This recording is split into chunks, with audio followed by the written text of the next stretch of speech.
이 프로그램은 방송통신위원회의 방송통신발전기금을 지원받아 제작한 것입니다.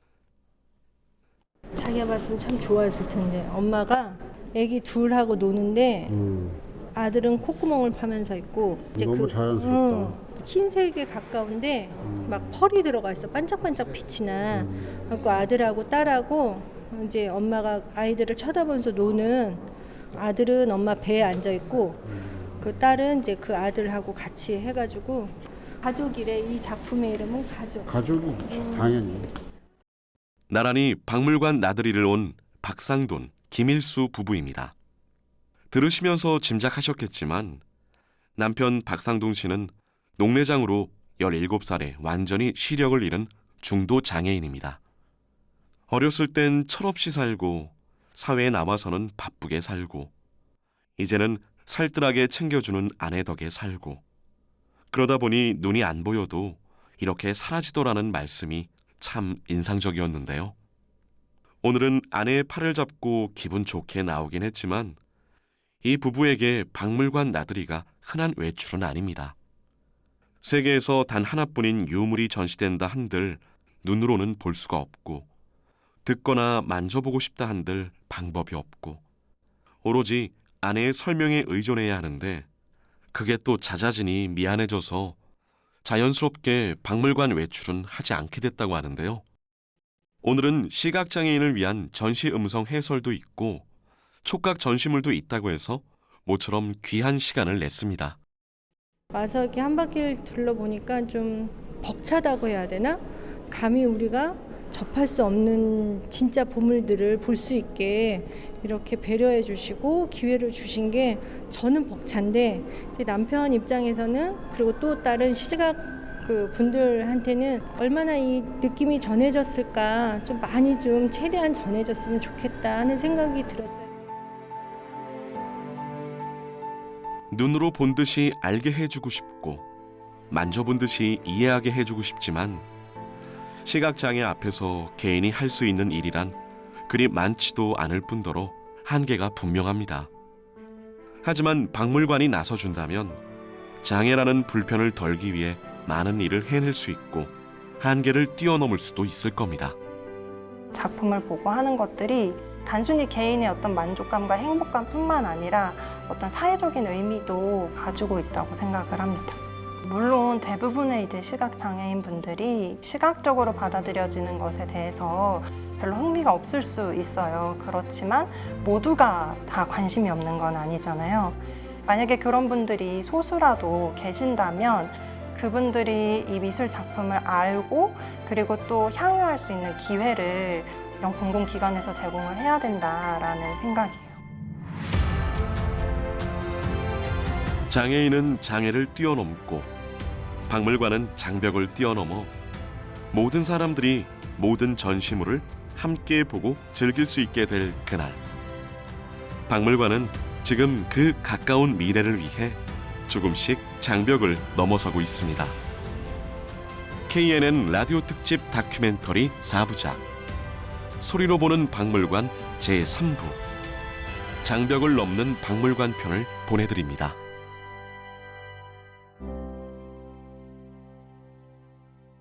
동아대학교 이정은 교수입니다.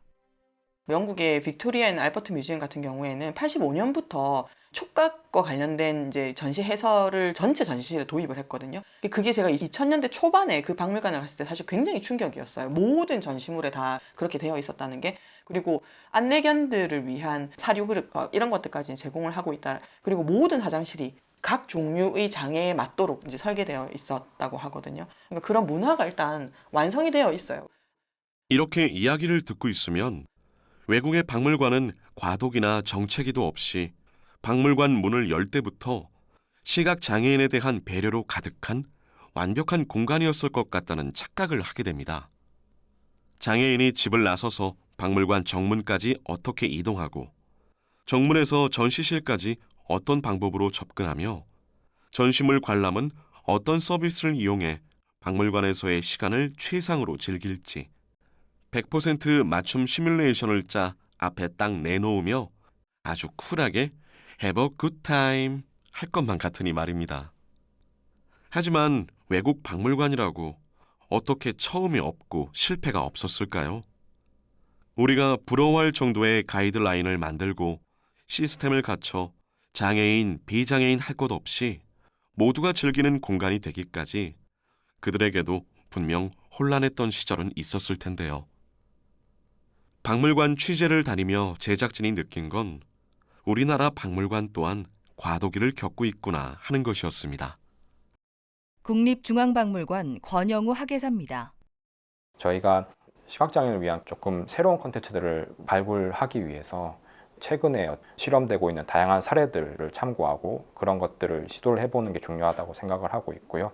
단순히 뭔가 시설을 설치하는 뿐만 아니라 그걸 어떻게 하면 그 시각장애인 관람객이 쉽게 와서 그걸 들을 수 있을지 그런 부분까지 좀 생각을 해서 저희가 진행을 하고 있습니다.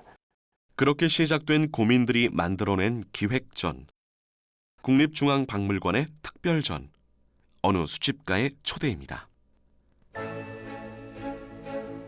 고 이건희 회장의 소장품 기증 1주년을 기념하는 의미로 선사시대부터 21세기까지의 금속, 목가구, 유화 등 355점의 작품 전시가 결정됐는데요. 이번엔 장애인과 비장애인 모두를 위한 전시로 기획의 틀이 잡히면서 할 일이 많아졌습니다. 국립중앙박물관 이재호 학예사입니다. 보도블럭으로 이제 그 동선 안내를 저희가 보통 하게 되잖아요. 이제 그것들이 전시실 안에도 구석구석 이렇게 다 이어지면 전맹자분들이 혼자 관람을 할 수 있는 그런 환경이 된다라는 저희 자문을 받았고요. 예를 들자면요. 하지만 현실적으로 전시실 내부에는 저희가 카페트를 깔고 이제 이런 부분들이 있어서 보도블록을 설치하는 부분은 어려움이 있었죠. 근데 그러나 이제 조도를 높인다든지 글자 안내판의 크기를 키운다든지 수많은 작품 중에 어떤 작품을 촉각 전시물로 재현해서 보여드릴 것인가라는 좀 고민을 했습니다. 전시와 관람 사이에서 이전과는 전혀 다른 방향의 고민이 시작된 건데요. 장애인 관련 단체의 자문을 받으며 전시를 준비하는 내내 시각장애인의 볼거리는 계속해서 현실이란 벽에 부딪혔습니다. 저시력 장애인을 위해서는 전시실 조명을 조금 밝게 설정하는 게 맞지만 작품의 시각적 효과라는 전제가 개입되면 답은 쉽게 나오질 않았습니다. 작품을 보호하면서 시각장애인은 물론이고 비장애인까지 만족할 방안을 찾아야 했는데요. 국립중앙박물관은 전시실 천장 조명 전체를 새로 설치하는 통큰 결정으로 절충안을 찾았습니다. 이전에는 박물관이 유물 중심에 좀 사고를 했었고 이제 유물의 보관 기능이라든가 전시 기능이 이제 핵심적이었다면 지금은 이제 그야말로 모두를 위한 박물관이라는 그런 사명 아래에 이제 대중과 함께하는 관람객을 위한 그런 박물관으로 바뀌었다라고 생각을 하고요. 초록이 짙던 지난 8월 11일 초대된 50여 명의 시각장애인과 함께 드디어 어느 수집가의 초대전을 찾았습니다. 그다음에 지금 꺾이는 공간입니다. 이 꺾이는 공간에 문이라는 작품이 여러분 앞에 있어요. 이제 이 문이라는 작품을 통해서 여러분들이 이 수집가의 집으로 들어간다는 그런 느낌을 받으시면 좋을 것 같습니다. 동행자의 팔 한쪽을 붙잡고 전시실로 들어가는 건 여느 때와 똑같았지만 이후의 모든 과정은 이전과 달랐습니다. 학예사가 직접 해주는 공간 해설을 들으며 전시실로 입장한 시각장애인들은 녹음된 15작품의 시각장애인용 전시 음성 해설을 들으며 관람을 시작했습니다. 이중섭의 황소는 황소를 오른쪽 측면에서 본 시점으로 강렬한 붉은색 배경의 누런 황소의 모습을 머리에서 어깨까지의 일부분만 화폭 가득 그린 작품입니다. 마주하고 있는 벽면에 십장생도 병풍이 있습니다. 크기 가로 133.2, 세로 431.2cm. 병풍은 상단에 좁은 여백과 하단에 넓은 여백을 두고 가로로 긴 십장생도를 10개의 폭으로 쪼개어 배치해 만들었습니다. 어떠세요? 전시실 어디쯤엔가 서서 물끄러미 작품을 바라보고 있는 듯한 느낌 좀 받으셨나요? 살짝 아쉽다면 이 작품 하나만 더 보고 가죠. 클로드 모네의 수련이 있는 연못. 크기 세로 100, 가로 200.5cm. 이 작품은 화폭 가득 수련이 피어 있는 연못의 일부분을 담아놓은 그림입니다. 작품의 왼쪽은 빛이 강렬하게 반사된 수면이 마치 구름같이 하얀색으로 표현돼 있고, 상단부터 중앙은 무성하게 자란 수초가 초록색과 푸른색으로 표현돼 있습니다. 이 작품은 제작진과 동행했던 김원용 선생님이 특히 더 반겼던 작품인데요. 시각장애인 김헌용 서울 신명중학교 선생님입니다. 클로드 모네의 생애가 말년으로 갈수록 백내장 때문에 이제 시력을 상실했었거든요. 그 과정에서 표현의 질감과 색감이 많이 달라졌대요. 그런 것들을 저는 텍스트와 또 그런 설명으로 접해 왔었기 때문에 정말 오늘 여기 와서 이 작품을 직접 오리지널 작품을 볼 거라고 상상도 못했는데 직접 만나서 너무 감격스러웠고요. 전시 음성 해설을 두세 번 돌려들은 후에도 한참 동안 그림 앞에 서 있다가 아내에게 자랑해야겠다며 사진을 찍어달라고 하셨는데요. 거리낌 없이 지팡이를 제작진에게 맡기고 그림 앞에서 포즈를 취하며 전시를 즐기는 모습. 박물관이 관심을 기울여야 할 대상에게 어떤 노력을 기울이냐에 따라 전시실의 풍경은 이렇게 달라질 수 있습니다. 이런 게 바로 장애와 비장애를 떠나 우리가 박물관에서 보고 싶어 했던, 박물관에서 봐야만 했던 관람객의 모습 아닌가요? 이날 전시의 작품 음성 해설은 비장애인용 해설과 시각장애인용 해설 모두 제공됐는데요. 시각장애인들은 두 가지 버전의 해설을 번갈아 들으며 가볍게 감탄사를 내뱉기도 하고 고개를 끄덕이기도 했습니다. 시각장애인 안내 해설은 좀 더 이제 팩트 위주로 질감이라든지 크기라든지 작품을 그린 시기, 배경 지식 같은 거를 조금 더 상세하게 알려주었고, 일반 음성 해설은 조금 더 감성적으로 접근한 것 같아요. 스토리텔링 식으로 이렇게 이루어져 있고, 그래서 두 가지를 다 들으니까 감성적인 측면과 어떤 지식적인 측면 이런 부분들이 둘 다 좀 채워진 느낌이 드네요. 시각장애인용 음성 해설이 비장애인에게는 작품의 정보와 지식을 주고, 비장애인용 음성 해설은 시각장애인에게 상상력과 감성을 더해주고, 음성 해설이 이렇게 상호 보완의 결과로 이어지는 걸 보면서 우리는 알 수 있었습니다. 장애인에 대한 배려와 실천이 장애인만을 위한 일이 아니라 결국엔 박물관을 찾는 우리 모두를 위하는 일이란 걸 말이죠. 모네가 재빠른 붓질로 쌓아 올린 물감의 질감을 느껴보세요. 보세요. 이제 질감을 느끼라는구나. 약간 이렇게 양감, 약간 두드러진 게 부분이 이제 약간 연꽃 같은 거고. 박물관 전시실 한쪽에는 직접 만져볼 수 있도록 점자 안내문과 함께 촉각 전시물 7점도 마련됐는데요. 이렇게 모든 관람객의 권리가 지켜지고 그 권리만큼 즐거움을 누릴 수 있는 곳이 된다면 볼 수 없다고 해도 기꺼이 찾아가고 싶은 곳이 박물관이 될 수도 있지 않을까요? 시각장애인 박상돈 씨입니다. 여기서 우리가 손으로 이렇게 만질 수 있게까지 그렇게까지 배려할 수 있었다는 게 너무 감사하고, 또 그러니까 옆에서 또 이렇게 느낌도 더 가까이 오는 것 같고 그랬어요. 시각장애인 손문현 씨입니다. 강원도 홍천에 살고 있어요.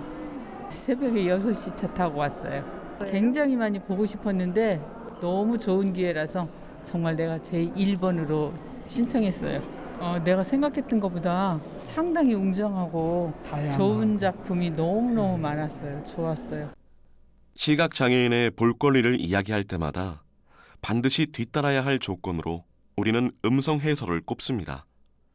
음성 해설이 있느냐 없느냐는 시각장애인들이 그 전시를 즐길 수 있느냐 없느냐와 같은 의미이기 때문인데요. 그렇다면 현재 우리가 듣고 있는 이 음성 해설은 어디서부터 어떻게 시작됐을까요? 잠시 이 해설 한번 들어보시죠. 시각장애인을 위한 음성 해설. 길진섭, 자화상, 크기 가로 45.7cm, 세로 60.8cm, 20대 남자의 상반신 자화상이 화폭에 가득 담겨 있는 유화 작품입니다. 날카로운 눈매로 정면을 응시하고 있는 남자는 흰 셔츠에 붉은 넥타이 차림입니다. 들으신 것은 2019년 국립현대미술관 개관 50주년을 맞아 국립현대미술관에서 기획한 광장, 미술과 사회 1900에서 2019 전에서 제공한 시각장애인용 전시 음성 해설입니다. 이것이 바로 우리나라 최초의 전시 음성 해설이죠. 광장 전시를 기획하는 과정에서 미술관을 이용하기에 가장 어려움이 큰 사람들이 누굴까에 대한 좀 논의가 있었어요.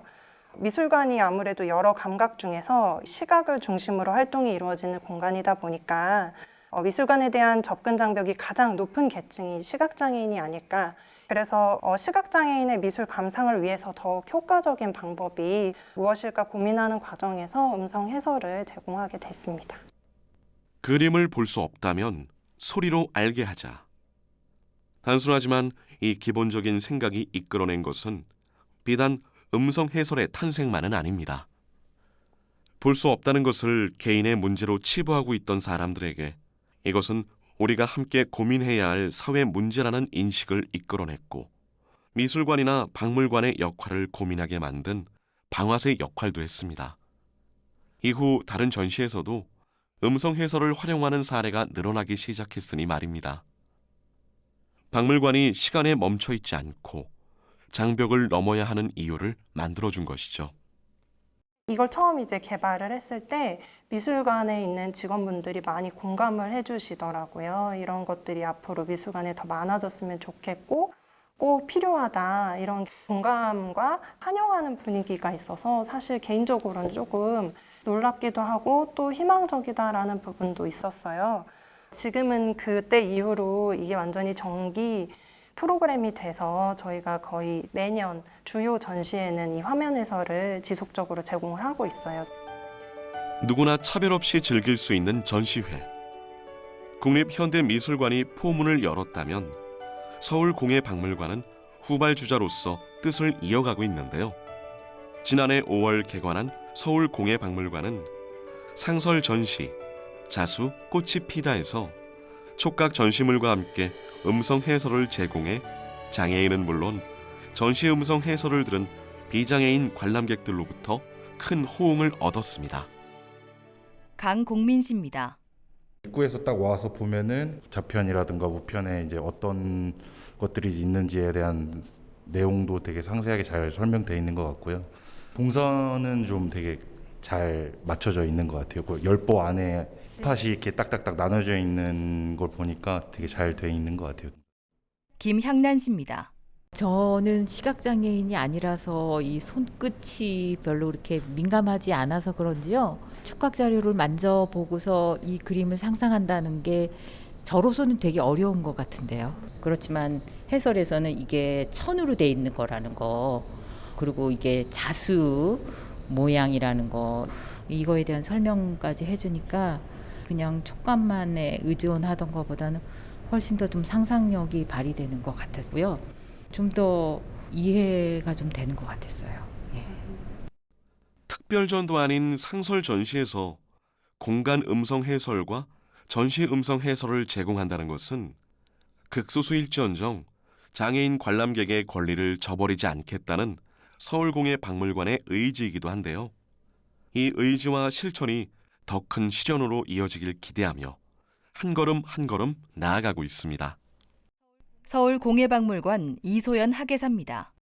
언제나 오셔서 이제 원하시면 대여하셔서 기기를 사용을 하실 수 있게 이렇게 마련을 하고는 있지만 지향해 나가야 되는 방향점이 있다면 시각장애가 있으신 분들을 포함해서 이제 장애가 있는 관람객들이 오셨을 때 그분들에게 맞는 그런 전시 관람이나 또 시설을 누리실 수 있는 그런 서비스를 제공해 드릴 수 있는 그런 일을 좀 주된 업무로 맡아서 하시는 전문 인력이 앞으로는 근무를 해야 되지 않을까. 그런 것들이 되면은 너무 좋을 것 같습니다. 세상에는 여전히 관람객의 볼 권리보다 전시 행위를 더 우선하는 미술관, 박물관이 존재합니다.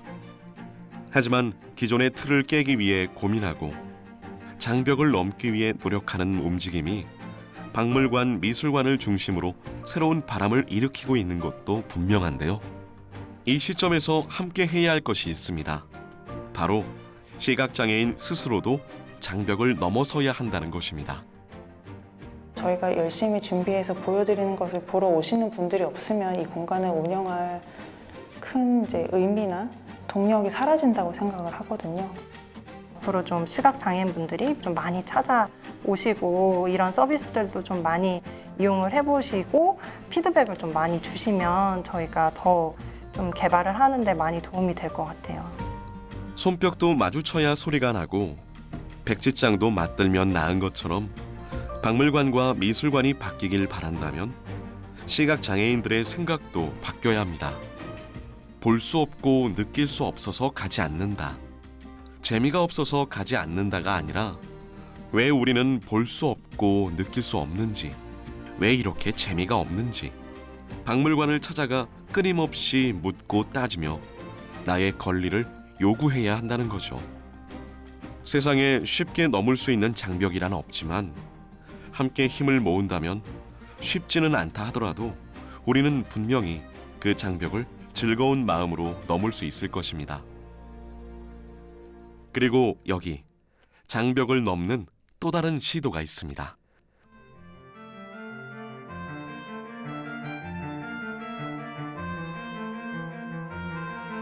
음악이 아주 경쾌한데요.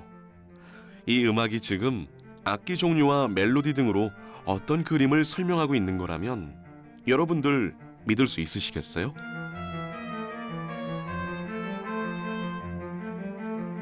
빈센트 반 고흐의 별이 빛나는 밤. 이 음악은 그 작품의 색채들을 사운드 코드로 표현한 뒤 그 사운드 코드를 묶어 하나의 음악으로 만든 것입니다. 자, 무슨 말인지 설명해 드릴게요. 고흐의 그림 별이 빛나는 밤을 머릿속에 떠올려 보세요. 그림의 전체적 색조를 지배하는 밤하늘의 고채도 청색은 무반주 첼로 모음곡 1번 중에서 발췌했고, 밝은 별을 표현한 노란색은 하이든의 트럼펫 협주곡에서 가벼운 느낌의 멜로디를 발췌했으며, 초승달을 표현한 노란색은 역시 하이든의 트럼펫 협주곡에서 중역대의 강하고 명료한 느낌의 멜로디를 발췌했습니다. 이런 형식으로 그림의 색과 어울리는 악기와 멜로디를 찾아 연결한 건데요. 이것이 가능하려면 먼저 서로 간의 약속이 필요합니다. 성균관대학교 조준동 교수입니다. 대표적으로 빨강은 바이올린 이렇게 했습니다. 그다음에 노란색은 좀 밝고 좀 튀는 느낌이죠. 강한 느낌이죠. 그렇죠? 그래서 트럼펫으로 했고요. 초록색은 약간 평온한 느낌이죠. 오보에로 이렇게 하고요. 그다음에 파란색은 차분한 느낌이죠. 좀. 그래서 이제 첼로. 보라색은 좀 이렇게 섞여 있죠. 오르간. 그런 식으로 했는데 유명한 그 클래식 콘체르토에서 각 그 악기를 이제 중간중간에 연주하지 않습니까? 그래서 그런 거를 이제 멜로디를 따와 가지고 그 색상을 표현을 했습니다. 이해가 되시나요? 첫 부분에 첼로가 나오면 그림 맨 위는 파란색 위주로 그려져 있다는 것이고, 어느 부분에서부터 트럼펫이 나오면 노란색으로 그려져 있다라는 거죠.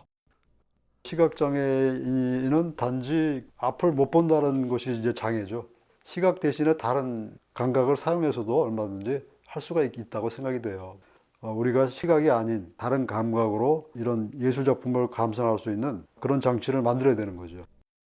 시각을 대신할 장치를 만들고 그 장치를 활용할 수 있는 시스템을 만들어 어려서부터 교육을 한다면 시각장애인들도 색을 알고 예술 작품을 이해하는 데 크게 도움이 될 것 같은데요. 이게 무슨 말인지 아직 이해가 잘 안 되는 분들도 계시죠? 이번엔 조금 더 쉽게 접근해 보겠습니다. 다시 빈센트 반 고흐의 별이 빛나는 밤을 머릿속에 떠올리며 이 소리를 들어보세요. 그림 위쪽에 있는 별을 터치했을 땐 이런 소리가 납니다. 그림을 터치할 때마다 이런 식의 효과음이 제공된다면 그림 위쪽엔 별이 있고 우측엔 달이 떠 있다는 걸 시각 장애인들도 충분히 알 수 있을 것 같은데요. 이렇게 만들어진 것이 블라인드 터치입니다. 터치를 통해 그림을 알게 하는 거죠. 실제 충주의 성모학교에서 시각장애인 학생들을 대상으로 블라인드 터치를 실시했는데요. 결과는 나쁘지 않았습니다. 블라인드 터치 이후 내가 만져본 그림이 어땠는지 그림을 그리거나 만들어 보라고 했는데요. 몇몇의 아이들이 실제 자기가 만져본 그림과 비슷한 분위기의 그림을 그리거나 클레이로 만들기를 해냈다고 합니다. 충주 중산고등학교 전혜련 선생님입니다. 마당을 터치하면 마당을 밟는 소리가 나고, 미닫이 문을 터치하면 문이 드르륵 열리는 소리가 나고, 하늘을 터치하면 새가 짹짹거린다든가 이런 거여서 아이들이 볼 수는 없지만 만져서 느끼고 소리로다가 굉장히 많은 것을 받아들이고 되게 신기해하는 그런 전시였습니다. 어떠세요, 여러분? 그림에 장치를 부착해 만질 수 있는 그림이 있다면 그림을 터치할 때마다 그 부분에 관한 정보와 느낌을 설명이나 음악으로 전달해주는 그림이 있다면 장애인에겐 그림을 선명하게 이해할 수 있는 기회가, 비장애인에겐 또 다른 방법으로 그림을 느껴볼 수 있는 경험이 되지 않을까요? 오감을 사용해서 많은 작품이 만들어졌을 때 그때 자연스럽게 이제 시각장애인이 박물관을, 미술관을 자연스럽게 방문할 수 있는 게 가능해지겠죠. 지금까지 박물관이 장벽을 넘어온 이유는 장애인을 위한 배려가 곧 우리 모두를 위한 길이기 때문이고, 앞으로 장벽을 넘어야 하는 이유도 특정한 대상을 위함이 아닌 결국엔 우리 모두를 위함이 그 목적이어야 한다는 것.